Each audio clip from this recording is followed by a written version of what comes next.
And we're back again with Saloon Sports with Ben and Walter. And today, our Wednesday show is Inside Personnel. And since the NFL trade deadline uh, pretty much similar to the MLB trade deadline, we're going to talk about a lot of the moves that were made. We're also going to get into personnel issues with the Dallas Cowboys, with Zeke being out, and what they can do to try to mitigate the loss of him.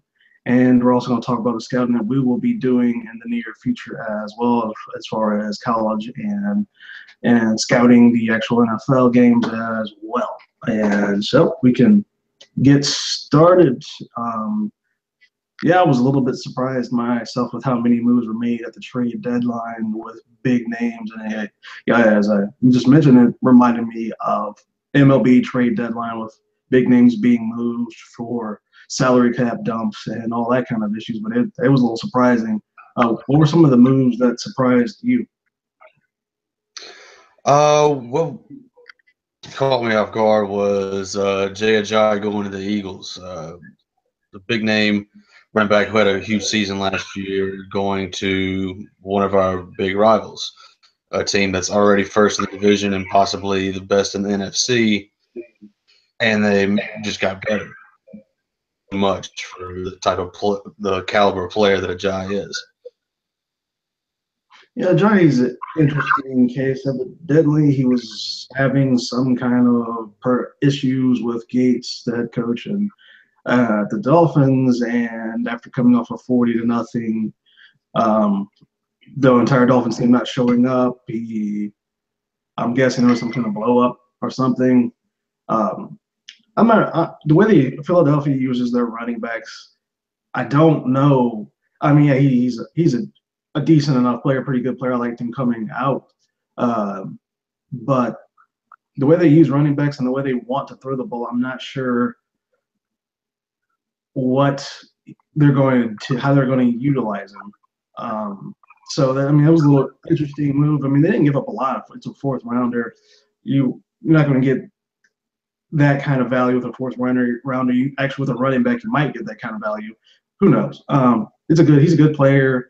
I'm just actually curious to see how they utilize him there in Philadelphia and that offense, which is predicated around Carson Wentz spreading the ball around. Yeah, that's a good point too. How he fits in the offense will definitely be something to watch moving forward, especially how we'll split carries with LeGarrette Blount. I think we might see a good thunder and lightning mix there. A trade that stuck out with me as well is Kelvin Benjamin. Like the Panthers are at 5-2, if I'm not mistaken, and all of a sudden they deal their top playmaker. Yeah, they're 4-3, I think. 4-3, excuse me. I was that move surprised me a bit.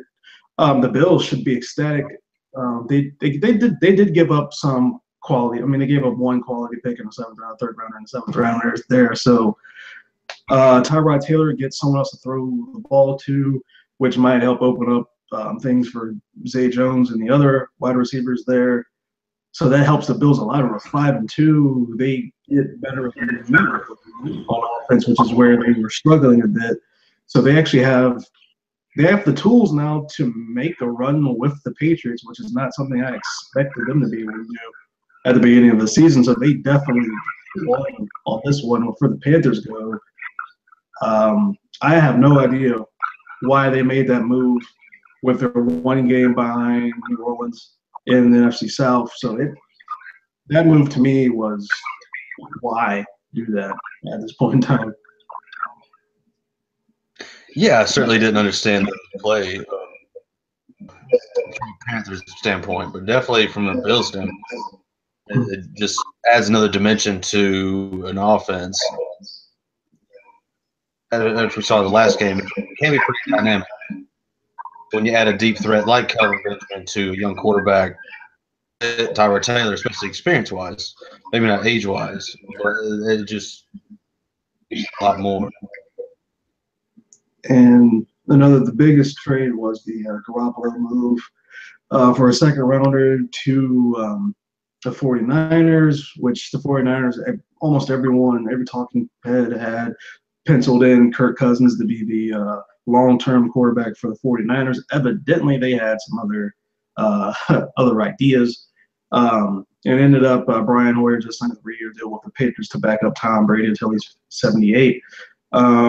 So it's a very interesting, and Kyle Shanahan just released a statement or had a press conference where he basically said he can't guarantee that Garoppolo will play this year. He feels there's no reason to throw him out there if he's not ready, and they believe in C.J. Beathard to improve to see what they have there. I'm guessing what they're trying to look at is say, can C.J. Beathard be our backup quarterback? And how well can he be a backup quarterback, or how well he can play in these next games?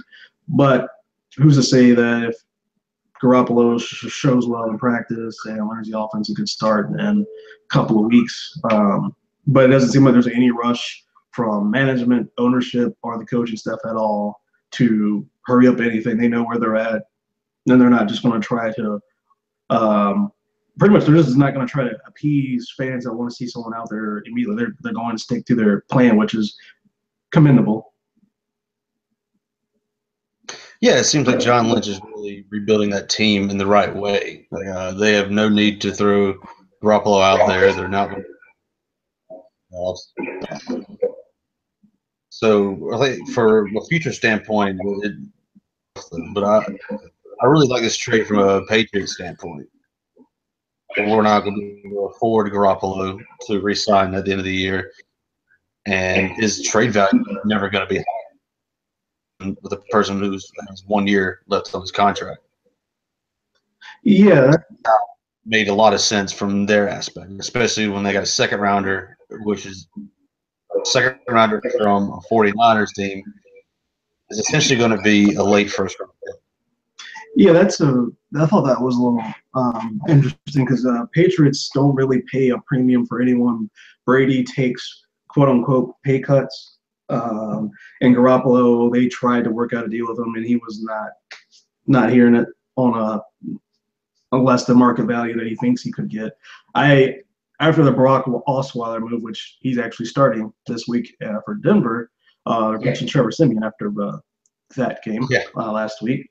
He played after, and that's a good comparison because Brock Osweiler, he played more games than Garoppolo did. I believe he started 8 games in the Super Bowl team, and he got a gigantic $60 million contract with all that guaranteed money. And Garoppolo's in that same situation, but with less games, less than half the games. So there's risk there paying a huge quarterback price tag for a player you do not have any idea how he's going to look. He came from a small school. He sat for a couple of years, learned the Patriots offense. Now he's moving to a different offense, and we've seen backup quarterbacks, whether it be Rod Mallett, Brian Hoyer, Matt Castle, come from that team and not perform well. Jacoby Brissett, give him credit, he's not playing horribly for the Colts. They're still not winning a lot of games, but the track record there is just maybe we should not pay a lot of money. So it's going to be interesting to see what they do with him and trying to re-sign him after this season. Yeah, it all depends on how he plays. I'm sure even if he doesn't see the field like the Shanahan alluded to earlier today, I'm sure they'll still be able to re-sign him for a smaller number. If he plays well, then he's going to be able to command a higher salary in a couple of years. Yeah, that's the thing. I was like, they can't warrant giving him a gigantic top of the line starting quarterback deal if he doesn't see the field. And if he doesn't see the field, he's not probably going to want to come back to the 49ers. So they're in a very interesting situation where they can basically say, we've got nothing to play for. You don't even know the playbook. Obviously, we wouldn't have traded a second-round pick if we didn't want to keep you here for a long period of time. But we're going to keep playing Beathard for now while you learn offense as best as you can. And then maybe near the end of the season, we'll let you start 3-4 games, and we'll evaluate how well you play. If you manage to throw 10 interceptions in 4 games, we might not make that deal, or we'll just give you a lot lower offer than what you thought you were going to get. So there's a lot of cat and mouse going to be played with the 49ers and Garoppolo as far as what it looks like right now. Yeah, that's definitely the way it looks. In all honesty, I could see them playing after their bye week in 3 weeks. I think at least for the next two, against Arizona and New York, that's enough time for him to learn the offense to be able to go out on the field during a game and try to run it. That's a lot better situation than his former teammate Jacoby Brissett was in, where the Colts made a trade for him at the end of the training camp. Basically, we were like a couple of weeks later, told him, "Oh yeah, you're bad. Hey, Jacoby, you're a starter now. Oh, I'm like a third through the playbook. That's nice." So he got put into a bad situation. I do find it funny that the Patriots really are trying to say they think Tom Brady can play until he's like 50 and got rid of two extremely young quarterbacks with potential. I honestly thought Brissett needed to sit a bit longer than what he did, but he's playing decently in Indiana. And Garoppolo has always been the enigma. How good is he? How good can he be? Those are questions that we still don't know. 49ers obviously thought enough of him to get a second to trade, give up a second for him. So there's a lot there that can go into it, and there were some other deals that were made. Brown is now a Seahawk. There's some chatter that might have something to do with him being upset or him being outspoken. Bill McNair's, what he says was a statement that was taken out of context. Would make of that what you will. But the Seahawks got a lot better with that move on the offensive line, which has been horrible. And the Texans have survived without Brown. He was holding out to their own. And they got some picks for him, some good picks for him, a Pro Bowl left tackle. So personnel-wise, do they lose there? I mean, you don't ever really want to trade a Pro Bowl left tackle, but with what they were doing, they still seemingly are in a good place with more picks, personnel-wise. Anyway. Yeah, it was definitely a win-win for both teams. The Houston Texans were supposed to pick up cornerback Jeremy Lane, who eventually failed his physical, and they supplemented the 5th-round pick for a third. So they ended up with a 2018 third-round pick and a 2018 second-round pick. So that from a draft standpoint, it's really going to help a young Houston defense Houston team who's on the rise. And for like an atrocious offensive line and added a 3-time Pro Bowler, you can only get better from there. And tackle switching teams and learning a new playbook is not nearly as hard as a quarterback switching team. So I imagine that he's going to make an immediate impact on the Seattle offensive line. Yeah. So Lane is still in Seattle pretty much at this point, or was he still? Lane should still be in Seattle. Yes. Okay. Yeah, pretty much for again, that's something we can also get into today. For a left tackle for pass blocking, pretty much it's the same no matter where you're playing, no matter what level you're playing. It's pass blocking, you're pretty much doing the same thing. Run blocking, that's a little different. And he's a Pro Bowl. He can probably pick that up with a quickness. And for running the football, Seattle really doesn't do that since they can't do it. So he might not even have to worry about that much. Last week, 17 carries from running backs for 3 yards. So I mean I guess that's the biggest deals that were made. There were some other smaller trades that were made. 49ers also traded a cornerback for a conditional pick to, I believe, the Packers or someone. The Cowboys did not make any deals. There are some people that were talking about wanting to make a big splash. Some people were throwing around, why not go get Carlos Hyde at running back? And I was like, why would you do that? Just personnel, like, why would Will McClay even think about telling Jerry to do something like that when you kept Darren McFadden on your roster? Well, you kept an extra running back, whoever the extra running back was, on your roster for this very reason, because you knew this could happen. Ever since the season ended last year, you knew this was a possibility. I thought that was just never going to happen. There would be no reason to do that. People threw around T.Y. Hilton. While that would be nice, that's just probably not. That was not going to happen probably either. What do you think about? Is there anywhere you saw that Cowboys could have improved through trading? Did you want to give up any picks, or how did you feel on that? I mean, there's always room for improvement, unless you're just on the verge of being complacent. Like there's help with the secondary, and also we need help at our wide receiving core because Dez just is not the same elite player that he was 4 or 5 years ago. Having an extra help on the other side would have been great, but at the same time, at what cost? A player like Ty is still a very productive player in the league without Andrew Luck thrown to him. So the Colts would have demanded a high price tag for somebody like him. The way is not something that the Cowboys do anymore, thankfully. Like our bread and butter is finding those gems in the draft and being able to put them on the field and get production out of them. And I believe T.Y. Hilton just signed a contract, so that would have been some money as well. And I think the Cowboys right now only have about $10 million in the cap. So do you really want to do that, especially for Carlos Hyde? I believe he might be in a contract year next year.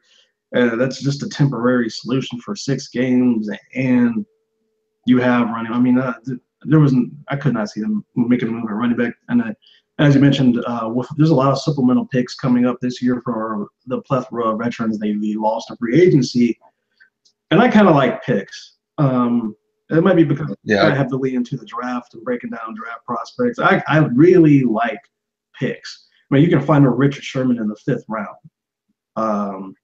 So you can find Tom Brady late in the draft. You can find Terrell Davis late in the draft. You can find Sean Lee in the 2nd, who's hurt. People were scared away from him. I mean, he still got hurt, but he's an all-pro caliber linebacker. I don't like typically giving up draft picks. So I kind of stay away from that. I was like, I'll trade someone to get more draft picks maybe. But if you want a draft pick, I don't want to do that ever. No, I completely agree. With draft picks, you have a chance to groom someone into the player that you need to fit your type of system. And if you and your scouting team have done a good job, it's a lot. It's I'm not gonna say it's easy, but it's entirely possible to find those big playmakers late in the rounds, in the later rounds.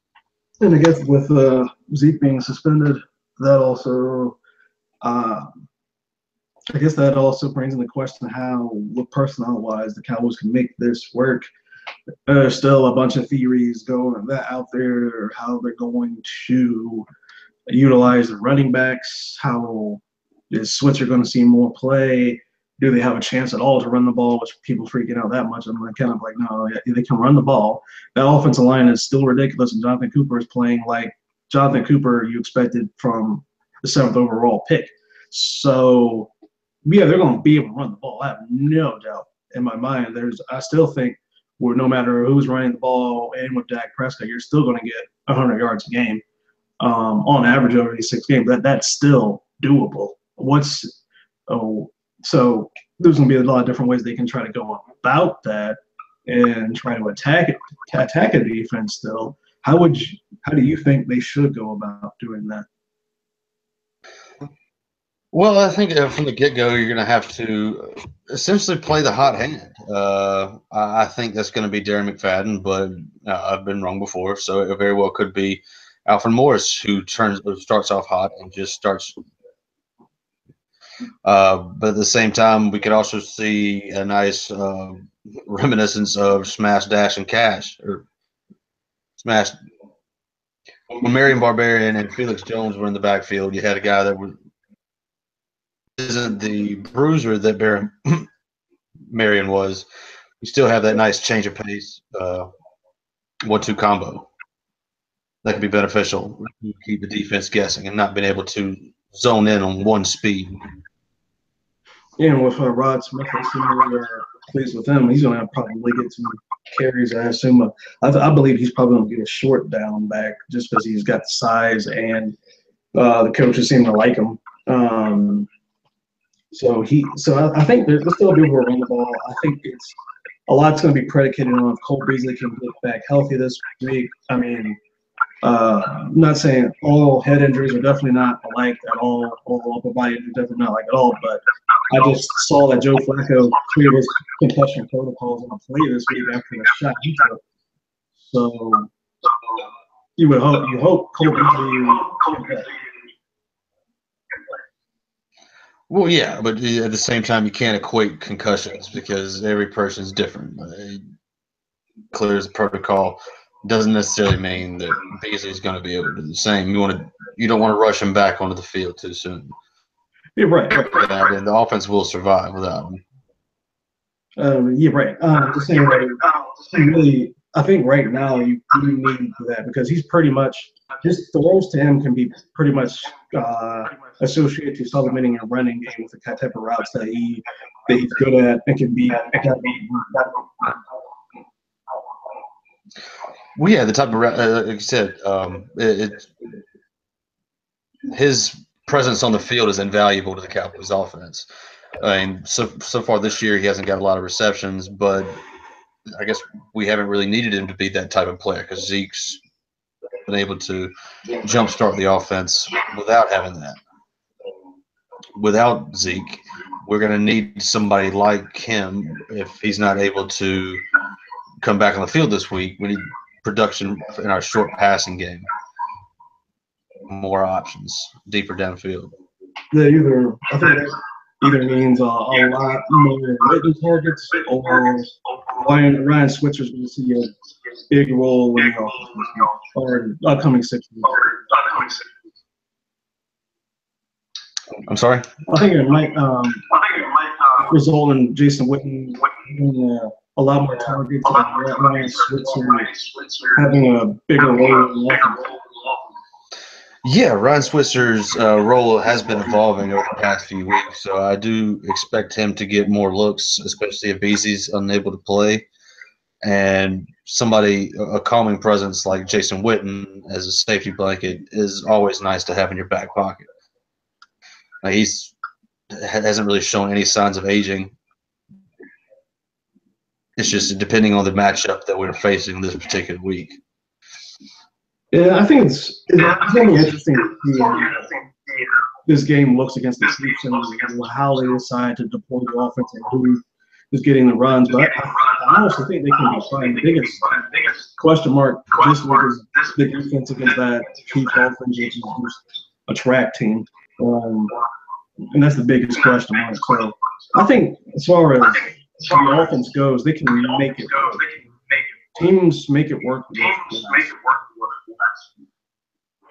True. I think our offense is still capable without Zeke. We'll still be able to move the ball.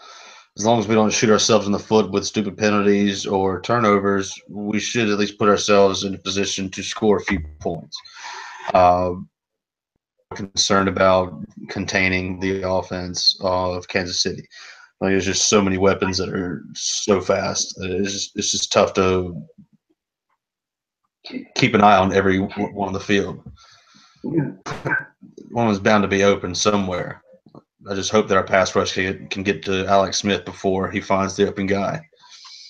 And that's what we're going to be talking about tomorrow's episode. Preview of the game and deep into how the Cowboys can win if they win. But I guess that breaks down to the certain thing. Also, what we want to incorporate in is scouting on college level and breaking down NFL tape as well. And just the way the Chiefs, they got clean up in the 3rd round. Personally, I don't see a ton of value in the 1st round. That's just personally me. There's examples like Elliot and Fournette who are playing well, but you can get guys like Kareem Hunt, and a lot of talent running later in the 3rd round and on, 2nd round and on. So when we get to see guys like Kareem Hunt going off the board in the 3rd round, it's like, that's a lot of value. So there's a lot of feedback going on right now. There's a lot of value. I think there's a lot of value getting a running back in the 3rd round, and personally, I don't like picking. Oh yeah, absolutely. even when we picked up Zeke a couple years ago, like I was adamant against it. Obviously, Zeke's a once in a generation type of player, but I felt at the time, especially after we had, there were more important holes to fill, especially on the defensive side of the ball. There's running backs are a dime a dozen in the NFL draft, and especially behind the offensive line that we built, I think we could have easily found someone to carry the load for us. Yeah, at the time I was Joey Bosa. I wanted Joey Bosa here overall, and if that wasn't the case, I wanted Carson Wentz. But what has happened, I mean, it works out. I'm not saying any running back can run behind an offensive line. That's not true. I'm just saying there are a lot of good runners and running backs that at the college level you can find and run behind the offensive line like this. Absolutely, I couldn't agree more. So with that, as like picking that down, I see how much team speed they have. I mean, they took Patrick Mahomes in the first round, and he's not going to see the field at all this year. He's pretty much he's just not playing. He's Alex Smith is playing outside of his mind. Patrick Mahomes pretty much just going to sit back and learn things, and that's a great situation for a young quarterback. And I like situations like that. I'm also a huge advocate of. I think a lot of these quarterbacks. I know Zeke played well. Carson Wentz was up and down, but overall he played pretty decently for a rookie quarterback. But a lot of quarterbacks, I think, like especially like Mitch Trubisky right now, he started 13 games in college. Why is he playing? Like he's like, you spend all that money on Glennon. He needs time to learn things, learn the offense in practice, try to emulate game speed before going in there and potentially ruining a quarterback. It's happened with like players like Tim Couch. That's a big one that stands out. Derek Carr, that rookie quarterback for the Texans back around 2002, he got thrown in behind an atrocious offensive line and just got beaten up for a couple of years before the Texans decided to move on. So I think when it comes to scouting quarterbacks, scouting running backs, and just scouting in general, you have to think about long terms. Like, if we throw him in right now, do we have a team that can play well around him, aka Deshaun Kaiser in Cleveland? All those things should come into play when you're making your draft picks, and a lot of talk is around best player, best available, or need. And my theory has always been you got to combine them both, and because you can't just take a best player available. If your best player available is always in the same position, that's nonsense. You can't do that. And needs are also very important to fill holes in your team, like what the Cowboys have been doing. Yeah, no, there's a lot could be said about that.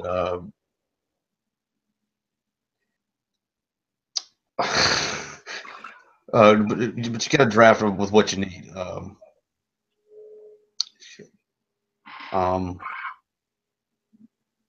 What are some of your theories going into the draft? Especially when we're looking at this Cowboys team, what do you think this team, as of this far as this season, they will be looking to fill in the draft? Because as we've seen, they're not spending money in free agency. They are trying to build through the draft. Free agency is pretty much just a bridge player that might give you something. And if it doesn't give you anything, whatever. Right. I think our pass rush is pretty much been rebuilt. I don't think we should waste a high pick on maybe add another one for depth in the later rounds. But I think primarily we should be focused on Barry doesn't improve going forward this year with the rookies that we have from our previous draft. Focus on that early. But if not, I really do think we should turn our focus to finding another wide receiver. Dez is adequate moving forward, but so having someone who has some speed on the other side would only help Dez finish out his career strong. You make some good points. I'm not sure if I want to spend a lot of capital back into the secondary unless it's at safety, and I'm not sure I even want to do that with what all the assets they put in the secondary in this past draft. Um, Guard is something to look at, but Jonathan Cooper is playing extremely well. He's in a contract year, so if he keeps playing this well, I might just re-sign him for something cheap. But they could also add a guard in like the third or fourth round or something as well for depth, because I don't think they have a lot of depth at guard and center on the team, quality depth anyway. Mostly looking at Byron Bell. He plays tackle. He plays tackle. He can play guard. He can play about everything. For wide receiver, I like that idea, but they just spent money on Terrence Williams. I think it was a 3-year deal, and I don't think he's not going to be a better slot receiver than Cole Beasley. And so, what happens to him at that point? If they keep around Bryce Butler, well, I mean, pretty much what happens to Terrence Williams if you get a fast, if you spend an early pick on if you spend a first rounder on a wide receiver, which I haven't gotten into the tape. I couldn't even know who that would be. But if you do that, I mean, what happens to Terrence? Like he's there's a lot of reports around that he's not the most doesn't handle adversity the best, or criticism the best. Does he just fold? Do you trade him? Or I mean that would open up a can of worms. So I mean I wouldn't know how to approach that situation with him. Well, yeah, but we can't think about one wide receiver's feelings when we need to improve the position as a Terrence Williams just not getting it done, plain and simple. Like he'll have his flashes, maybe like 2 games a season where he decides to catch the ball without his chest. All in all, we need to get better, and if that means moving him down to the second group of wide receivers that come in for the first team, then so be it. Just can't base their future personnel decisions on whether or not they were right in giving someone a long-term contract. I think sadly, I think that sometimes comes into play with what Jerry has done in the past. Hopefully, that's not still the case. Because I mean, he's listed as the number 2 receiver and the Z receiver, but when you look at it, it's like Dez, Beasley, and Witten are all options to pass the ball ahead of him. And but still, sometimes when he gets his chances, it bounces off his chest plate and ends up in a pick 6, which is can't have that. And basically, that play pretty much ended the game. Still could have won that game without that play. He's got some bad moments. He has some really good moments. He's a flash player, which is problematic. At your number 2, you want a little bit more stability than that. When I look at it, it's like a lot of it depends on Randy Gregory, and if he gets reinstated and is brought back to the team and can play, then if you can put him in the rotation, then there's no reason to bring back Mayowa, and you should be fine if Taco shows improvement at defensive end. Defensive tackle, they're going to need another one, whether you get that early in the draft or not, but you need to get a defensive tackle that can be a rotation player at the 1. I think you need a big body at the 1. I'm not sure Richard Ash is going to give a lot. He had some flashes in the game. You might also need another 3, because pretty much it's David Irving and we're just rotating other guys in. So defensive tackle is going to be something to look at. Also depends on Tapper. Forgot about Tapper. Another injury took him out of this season. So the defensive line is looking really good right now, but I would like to have more depth on the inside there. Yeah, that's a great point. Dealing with defensive line, the best defensive lines across the board, across the league, Philadelphia comes to mind. They're deep at like all 4 positions, like 2 or 3 teams. They just have a constant fresh guy rotating in that keeps them fast and aggressive on the defensive front. Seattle and Philadelphia are deep up front, and they just keep rotating bodies in, bodies out, bodies in, bodies out, and no one is. I believe no one's really getting more than. I think they're averaging about 36, 35 snaps a game for the Philadelphia, and everyone's staying, like you said, staying fresh. No one has to go down after down after down after down. It's like, yeah, you're the only guy we have. Go get them. And Cowboys are in that situation, kind of in that situation right now. They have, they're not as deep, but they have Lawrence, Crawford, and Irving getting pressure. If you can steal some snaps from someone else, eventually Taco's rotating in, still not doing much as far as pass rush, getting home, making a quarterback care that he's out there. But they're trying to do that, and they just need a couple more bodies there. If Randy Gregory, if he can come back and knows when to not smoke marijuana, then that's a good body to have. He's athletic, and you don't want him taking that many snaps anyway, since he's not probably going to ever be a run stopper. So, I mean, yeah, the front, I mean, it's not the biggest concern. I think a lot of people are still upset about safety, and I'm like, Jeff, he was not playing that poorly.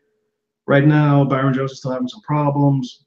You just got Xavier Rhodes in there, who plays a lot of safety. You still have Awuzie, who's been out with his hamstring, who can play safety and corner.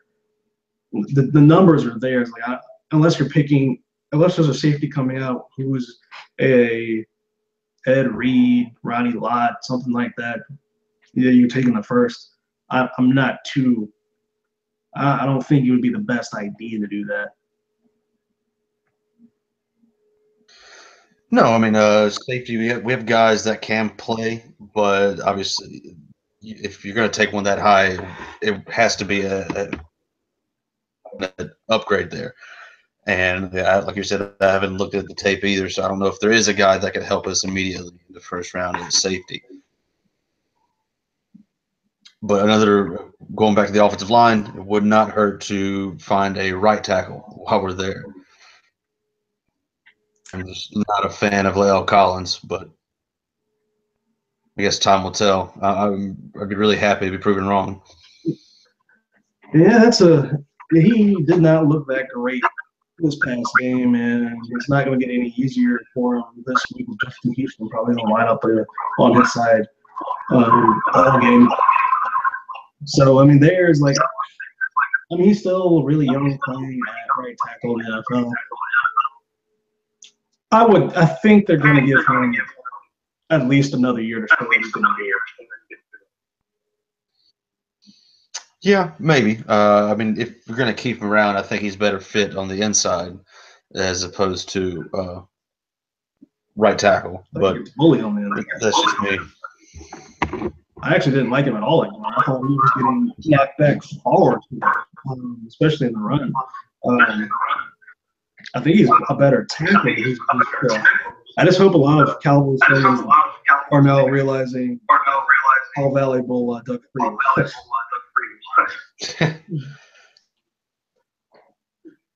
Yeah, Doug Free was definitely the unsung hero of that offensive line from last year. He was always the guy that everybody loved to pick on, but he was really solid and did what he did very well. And he was always playing for London also, and he still managed to make it work and play in game. Yeah, it was a real trooper. As far as, the Cowboys break yesterday brought up a little interesting take, and why not take a running back next year, but in the draft because of, honestly, Zeke has not shown that he's reliable at all. Lots of problems off the field. It's not just a domestic violence situation that's been going on. This court case has been visiting clubs, walking into a marijuana shop. There's still a lot of questions around it. What it hurt to draft another running back. Well, that's an interesting take. His character issues, there's no question of that. when he's on the field, he's still a hell of a player. And if you're going to end up drafting another running back, then that means one of our other running backs are probably going to get cut. I'm assuming that's going to be Smith. Oh, McFadden and Morris. They do. So neither one Well, if of the them. contracts are up, then yeah, I see no problem in drafting another running back at that point. But I wouldn't waste a high pick on a running back.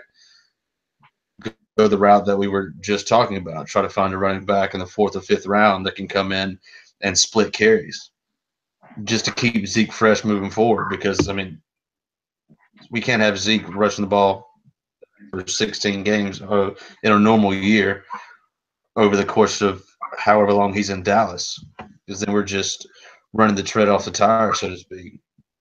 So getting another running back to run with him in tandem is only going to benefit him in the long term.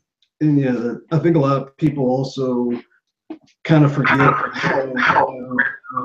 it is what Emmitt Smith did for all the years that he did it. All the carries over a decade long. Didn't really get hurt. Never really slowed down. And even after Dallas, Barry made to let him walk from Dallas, he went to Arizona. Was effective. He was a lot better than Troy Hammer. So don't get me started about that. Well, I still remember Troy Hambrick was like, my turn. Emmitt's old, it's my turn. Jerry listened, and Troy Hambrick did what?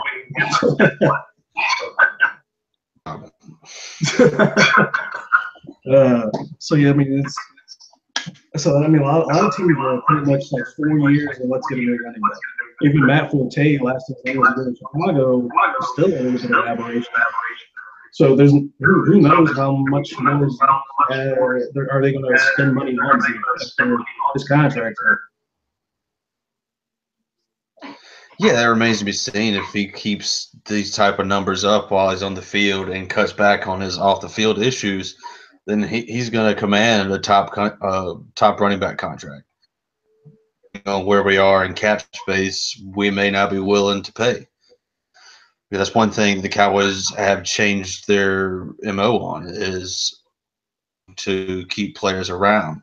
They're starting to see the value of acquiring picks and using them in the draft to just replace and refill. Just keep moving along. Started with DeMarcus, letting him with DeMarcus, which I still was shocked because and then DeMarco.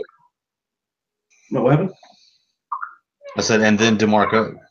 Oh yeah, that one I still didn't like much, but yeah, that one was a little bit okay. We're just gonna not spend money on any of these guys anymore. And Murray is still putting up not bad numbers. Well, other than the Eagles, who I still find Chip Kelly to be hilarious. You're getting that running back and trying to get him into a horizontal running attack. Whatever. This is I just like whatever on that one. It's like you're silly. Like that was never going to work. And I mean, I certainly appreciated it when we played him twice a year. Yeah. But DeMarco, run sideline to sideline. What? I'm like, what? Like that's literally what you got DeMarco Murray to do. I'm just like, he's not that kind of runner. Like, know your personnel. Know who you're spending money on. But that's why Chip Kelly is cooking in the NFL or anywhere. But man, that's an important thing. That's also a good mention to talk about scouting and personnel. Like a lot of talk was with T.J. Watt. A lot of fans wanted T.J. Watt over Tyler Charlton. I was one of them. One of the questions was, does he fit with his does he fit with his hand in the ground at the NFL level as an outside pass rusher defensive end, as opposed to someone like Taco who has more of a body for a defensive lineman who can play either left or right defense end, since the Cowboys really don't switch much. They do switch sides sometimes, but they mostly play a pure left and right defense end. They don't really play one to the strong or weak side. But most of the time, most teams in the NFL are right-handed, so left defense is pretty much going to be taking on runs. I still like T.J. Watt because I thought he could be a dynamic pass rusher if nothing else. And coming into the season, there were a lot of question marks around pass rush. No one really expected DeMarcus Lawrence to do what he did. there were still questions around David Irving when he got back. Is he still going to be? Is he going to be more than a flash guy? Can he do it consistently? And a lot of people were on Tyrone Crawford because they thought they should spend money on him. He wasn't that good, but he was the only person to worry about on the defensive line, so he had to fight a lot of double teams and fight through injuries. But now my thing is, what if you did have TJ Watt and had someone coming off the end that actually could get pressure on the quarterback other than Taco, who's literally learning? That's going to be a debate for several years until Taco develops something. And that's just a question of, do you think a player fits your scheme? And I guess they didn't think Watt fit what they were trying to do on defense. Yeah, I guess not. But then looking back at previous drafts, they tend to give more value to guys that have shown the versatility in college to play multiple positions or have the potential to. And I guess with the big body and frame that Taco has, I think that might have given him the edge over somebody like Watt, who we both wanted. But that's the only logic I can try to put on the situation. Yeah, everyone really they thought he was going to be a project, and I'm like, you want a project? At 28, I believe they had a second round grade on him, and as we talked about yesterday, most teams have like usually 15, 17, 20 first round grades on players. So they're barely saying, yeah, we're taking a second rounder, and we think he's going to project into a good defensive end. But that still goes back to me as like, well, if you think it's a project, Watt could develop into a really good defensive end. So I'm not trying to bash Taco. He's showing some improvement, but he's still not doing what you want a first round defensive end to flash up and get to the quarterback. Yeah, but then again, it did take Demarcus Lawrence a few years to start to be able to at a high level. I don't remember him doing a whole lot his rookie year, but he did do a lot more than what Taco is showing right now. So how fast a player progresses it varies from player to player. Lawrence got so hopefully with the entire offseason underneath, who can progress next year and the year after that to be that first round guy. Lawrence was thrown to the ground like a rat like Tyron Smith in training camp. I think he broke a collarbone and came back in the playoffs and made the big play. Then he came back last year and was ish. Now this year he's on pace for 20 plus sacks. So, he's definitely showing up. Taco doesn't have the athleticism though. I don't to be that kind of. It looks like Samir Rice. He's going to have to really work on his technique. Yeah, which is something that a lot of OTAs and more practice is going to help. Have to hope.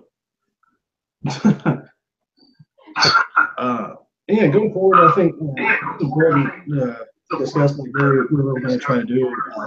Those who are not familiar with all-time footage, pretty much give you any kind of view you can ever ask for of an NFL game, and lets you see everything that announcers don't pick up, don't talk about, and it shows you, especially on the offensive line, who missed blocks, who made blocks, on defense line, who got penetration, who got the guy get a sack.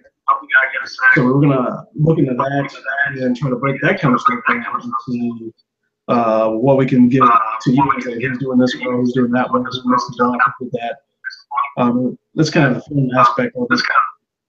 And with college film, breaking down from the studying college players and trying to project how they would play and how they could fit in the college system, we'll get that in a couple weeks as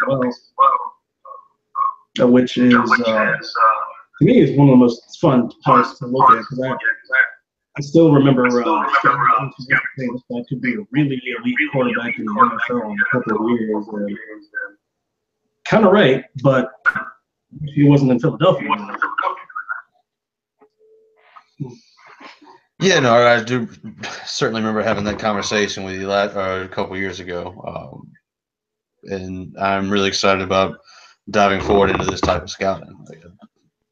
Yeah. And I still, looking back at that draft, excellent Brock Osweiler getting a start because of Palestinian arrests.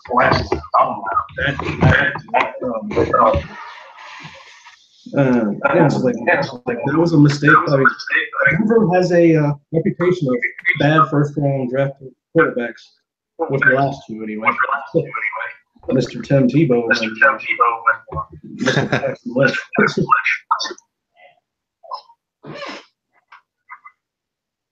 Yeah, well, I did have a good laugh when they re-signed Osweiler for a small portion of what, like the league minimum, essentially. And now he's going to get to start while Cleveland is still paying his former contract off. Yeah, that's weird how that one. Yeah, Cleveland is still responsible for most of that money, which Texans signed him to that. Cleveland's now paying it, but it doesn't really matter since Cleveland's like $40 million or something ridiculous. We should probably try to. Yeah, so we'll see how he plays this weekend. That dude, he lost his job to Adam Savage.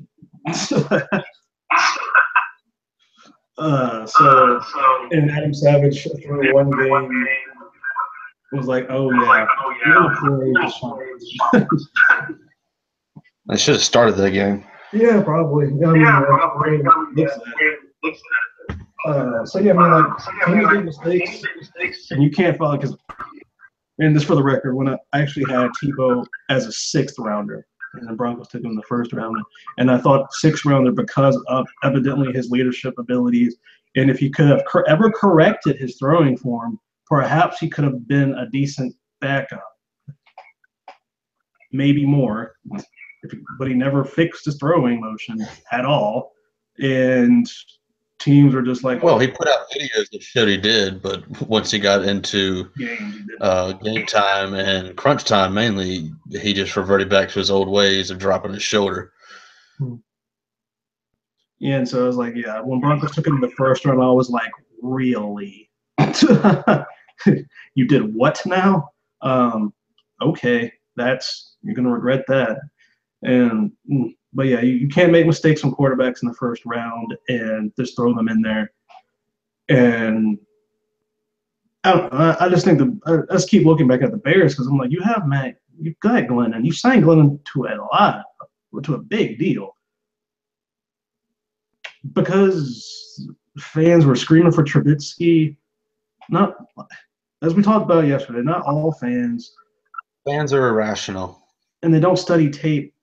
I mean, so when I still don't understand that move, and I don't think it's going to pay off for them at all. In the long run, and definitely not in the short run, because he's getting game time, getting game experience, but there's more to it than that. You need his mind clear when he's in film room and study room and listening to his quarterback coach. You don't want his mind spinning. It's like, oh my gosh, I don't know what I'm going to do. I'm just going to throw at my first 3, whatever happens. Like, can't have that. Or you get a situation where I just lost his name. Quarterback from used to play for the Titans, number 10. No, that was 15 before him. The running quarterback. Oh, Vince Young. Vince Young, there we go. Yeah, you'll have a Vince Young situation where he just could not, for the life of him, read a defense. That was his biggest issue. You don't want Trubisky turning to that. That's a different story. Oh, well, yeah, he had some confident. Well, he was overly confident than not very confident. It mentally wasn't there. And as you can see, like another quarterback where he just was a horrible pick, Johnny Manziel. I had Johnny Manziel 3rd round. I said he's a mid to late 3rd rounder, but because of his attitude issues, I put him in the box, and the box is reference to not draftable, don't take him no matter what. Skill-wise, I thought you could develop him. You could develop his skills inside the pocket. and help him with his accuracy that he might be able to turn into something. But take him in the first. Yes. Take him in the first is ridiculous. And from what I've heard from other people, even me having him as a mid to late third rounder is a little high. Some people have him as a fourth and fifth. I'm just like, I could. If you're equating his personality issues into it, I did as well. As I put him in the box. I would not take him like at all.